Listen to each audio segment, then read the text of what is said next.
The salty breeze whispered tales of adventure as the crew of the SS Leviathan set sail into the vast expanse of the open sea.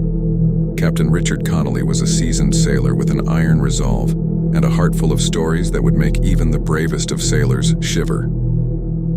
He had always been drawn to the mysteries of the ocean, and he knew that beyond the horizon, an untold secret awaited. The journey began like any other. The crew, a mix of grizzled old sea dogs and eager young fishermen, cast their lines into the deep blue, hoping to reel in a bountiful catch. As the sun dipped below the horizon, painting the sky in fiery hues, the sea took on an eerie indigo glow. The crew members shared ghost stories and legends, each more spine-tingling than the last as they waited for their catches. But little did they know, the legends were about to become all too real.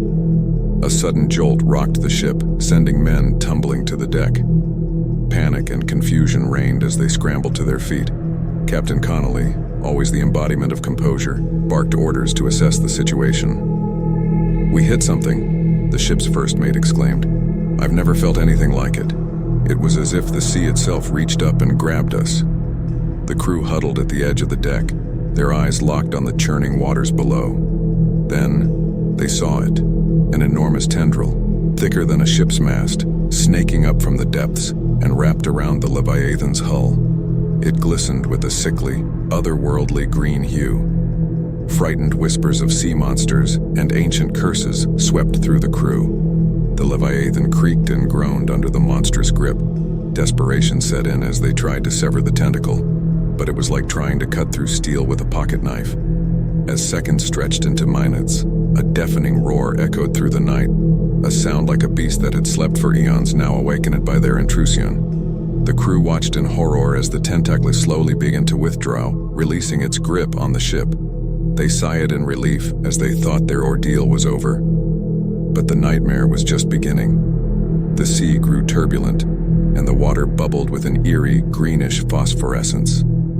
Then, emerging from the depths, came a sight that left the sailors pale with dread.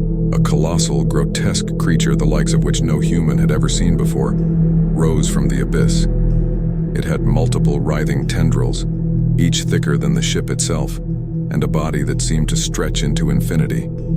Its massive, lidless eyes stared down at the puny vessel, devoid of emotion, as if it regarded the crew as nothing more than inconsequential insects. The Leviathan, now dwarfed in comparison to the true titan of the sea, scrambled to escape the creature's clutches.